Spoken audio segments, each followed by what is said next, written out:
52 ভাষা শহীদদের স্মরণ করে শ্রদ্ধা জানিয়েছেন রাষ্ট্রপতি মোহাম্মদ শাহাবুদ্দিন ও অন্তর্বর্তী সরকারের প্রধান উপদেষ্টা ডক্টর মোহাম্মদ ইউনূস। 21-এর প্রথম প্রহরে কেন্দ্রীয় শহীদ মিনারে শ্রদ্ধা জানান তারা।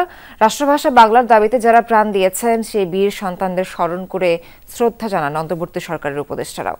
রাষ্ট্রের গুরুত্বপূর্ণ ব্যক্তিদের পর শ্রদ্ধা জানাতে ঢল নামে সর্বস্তরের মানুষের।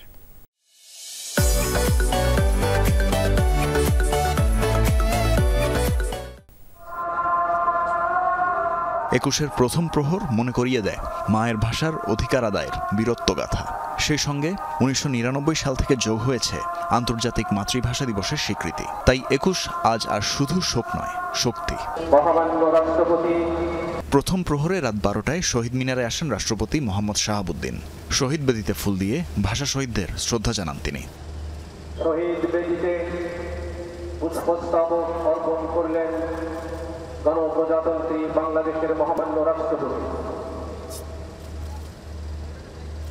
এরপর প্রধান উপদেষ্টা ডক্টর মোহাম্মদ ইউনূস পুষ্পস্তবক অর্পণ করেন শহীদ বেদিতে। ভাষা শহীদদের শ্রদ্ধা জানানো শেষে কিছু সময় নীরবে দাঁড়িয়ে থাকেন।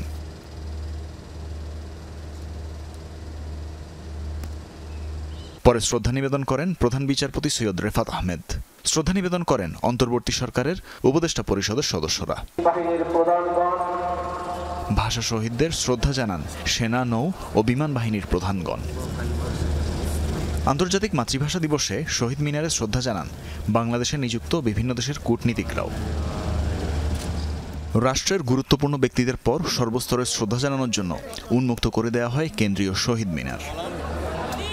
তানভীর মৌসুম, যমুনা নিউজ, ঢাকা।